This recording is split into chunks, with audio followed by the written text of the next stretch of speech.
विनीत एक 25 वर्षाचा तरुण एका 7 मजली इमारतीत सहकुटुंब राहायचा. नोकरी करत असल्या कारणाने त्याचा एक निश्चित दिनक्रम होता. तो दिवस अतिशय साधारण होता. त्या दिवशी सकाळीच विनीतचे आई बाबा गावी जाण्यासाठी रवाना झाले होते. गावात कोणत्या तरी उत्सवासाठी ते गेले होते. कामावरून सुट्टी न मिळाल्यामुळे विनीतला जाता आले नाही. तो नेहमीप्रमाणे लॅपटॉप वगैरे घेऊन ऑफिसला गेला. आईची सकाळी घाई गडबड व्हायला नको म्हणून विनीत ऑफिसच्या कॅन्टीनमध्ये जेवणार होता. वेळ कधी निघून गेला काही समजलंच नाही. कॅन्टीनमध्ये जेवत असतानाच विनीतला एक कल्पना आली. संध्याकाळी घरी एकांतात राहण्यापेक्षा मित्रांना बोलवून मस्तपैकी पार्टी करू असा विचार त्याने मनोमनी करून टाकला व त्यानुसार त्याने आई बाबांची परवानगी घेऊन लंच ब्रेक संपायच्या आधी पटापट त्याच्या जिवलग मित्रांना रात्रीच्या नियोजनाबद्दल सांगितले. सगळ्यांनी एकमताने होकार दर्शवला व रात्रीचा प्लेन निश्चित झाला. सगळेजण रात्री 8च्या दरम्यान विनीतच्या घरी भेटणार होते. विनीत 7 वाजता घरी पोहोचला. पटापट सगळं आवरून घेतलं. आवरावर करण्यात 8 कधी वाजले ते त्याला कळलंच नाही. एक एक करून त्याचे सगळे मित्र यायला लागले. 8:30 पर्यंत सर्वजण आले. सुजय, सुमित, पार्थ, निशांत, सार्थक, वेदांत असे एकूण मिळून 6 जण आलेले. सर्वजण ती रात्र विनीतच्याच घरी झोपणार होते, त्यामुळेच ते सर्व तयारीत आले होते. नियोजन केल्याप्रमाणे पिझ्झाची ऑर्डर देण्यात आली. सोबत जवळच्याच दुकानातून कोल्ड्रिंक्स सुद्धा आणण्यात आले. पिझ्झाची ऑर्डर देऊन 1 तास झाला तरीही अजून पिझ्झा आला नव्हता.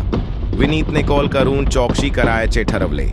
त्याने ज्या नंबरवरून ऑर्डर केलेली त्याच नंबरवर पुन्हा एकदा कॉल केला.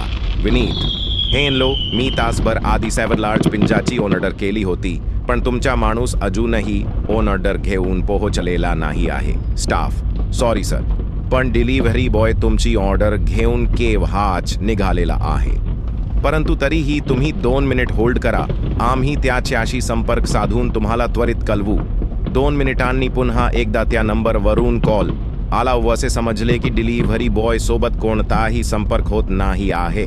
शेवटी नाईलाजाने सगळ्यांनी मिळून पिझ्झाची ऑर्डर कॅन्सल केली आणि दुसऱ्या हॉटेलमधून चायनीज जेवण मागवायचे ठरवले. ऑर्डर केल्याच्या अर्ध्या तासानंतर लगेच हॉटेलमधून एक माणूस त्यांची ऑर्डर घेऊन आला. रात्री 9:30 वाजता त्यांची पार्टी सुरू झाली. एकत्र मिळून गाणी गाणे, गप्पा गोष्टी करणे, एकमेकांची मस्करी करणे या सगळ्यात कधी 12 वाजून गेले समजलेच नाही. विनीतने केलेले नियोजन यशस्वीरित्या पार पडले होते व मित्रांसोबत पुन्हा एकदा ते जुने दिवस जगायला मिळाले ह्याचा आनंद प्रत्येकाला होता. पुढचा दिवस रविवारचा होता, त्यामुळे सर्वजण निवांत होते. झोपण्याच्या वेळी सुद्धा एकमेकांची थट्टा करणे सुरूच होते. जुन्या आठवणी, जुने किस्से संपत नव्हते. शेवटी सर्वजण 1:03च्या सुमारास गाढ झोपी गेले. रात्री 3च्या सुमारास विनीतचा फोन वाजला. त्याला एका अनोळखी नंबरवरून कॉल आलेला. कोणाचीही झोपमोड होऊ नये यासाठी त्याने पटकन झोपेत असतानाच कॉल उचलला आणि कॉल उचलल्यावर समोरून एक व्यक्ती बोलू लागली, हॅलो सर, मी तुमची पिझ्झाची ऑर्डर घेऊन आलेलो आहे. सुरुवातीला तर विनीतला काहीच समजले नाही. रॉंग नंबर असेल असा विचार करून कॉल कट करणार इतक्यात त्याची नजर मोबाईलमधील घड्याळात गेली. जेव्हा त्याने वेळ पाहिली तेव्हा त्याची सगळी झोप एका क्षणात उडून गेली. इतक्या रात्री कोणती पिझ्झा कंपनी सुरू असते असा विचार तो करू लागला आणि पुन्हा एकदा ती व्यक्ती समोरून बोलू लागली, साहेब, मी तुमची पिझ्झाची ऑर्डर घेऊन आलोय आणि तुमच्या इमारतीखाली उभा आहे. हे ऐकताच विनीत धावत त्याच्या घराच्या गॅलरी जवळ गेला. दुसऱ्याच मजल्यावर राहत असल्यामुळे इमारतीच्या आवारात कोण वावरत आहे हे त्याला स्पष्ट दिसायचं. त्याने जेव्हा पडदे बाजूला करून खाली पाहिलं तेव्हा त्याला दिसलं की ज्या कंपनीमधून त्यांनी पिझ्झा ऑर्डर केला होता त्याच कंपनीचा माणूस ऑर्डर घेऊन आला होता आणि एकटक विनीतकडेच पाहत होता. विनीत थोडा घाबरला. तेवढ्यात पुन्हा एकदा त्याचा फोन वाजला. त्याच नंबरवरून कॉल आलेला. विनीतने घाबरून कॉल कट केला, पण तो आपोआप उचलला गेला. समोरील व्यक्ती बोलू लागली, सर, येताय ना खाली ऑर्डर घ्यायला? विनीत, हो येतो. हलवार सर्वांच्या नकलतदाराला बाहेरून कडी लावून पायरड्या उतरून विनीत तलमजल्यावर आला. समोरच त्याला तो माणूस दिसला. मनात थोडी भीती होतीच, पण धाडस करत तो समोरील व्यक्तीच्या 2 फूट अंतरावर येऊन उभा राहिला.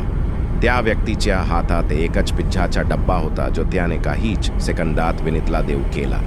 याचे पैसे, विनीत म्हणाला. त्यावर तो व्यक्ती काहीच बोलला नाही. पुन्हा एकदा विनीतने विचारलं, तरीही तो व्यक्ती शांतपणे उभा होता आणि विनीतच्या डोळ्यात बराच वेळ पाहत होता. विनीत आधीच घाबरला होता आणि त्यात त्या व्यक्तीचं असम हे वागणं त्याच्या मनात अजूनच धडकी भरवत होतं. काही विपरीत घडण्याच्या आधीच इथून निघायला हवं असं विचार करून विनीत पाठी फिरला. इमारतीत जात असताना त्याने हलकीशी नजर टाकून पाठी पाहिले.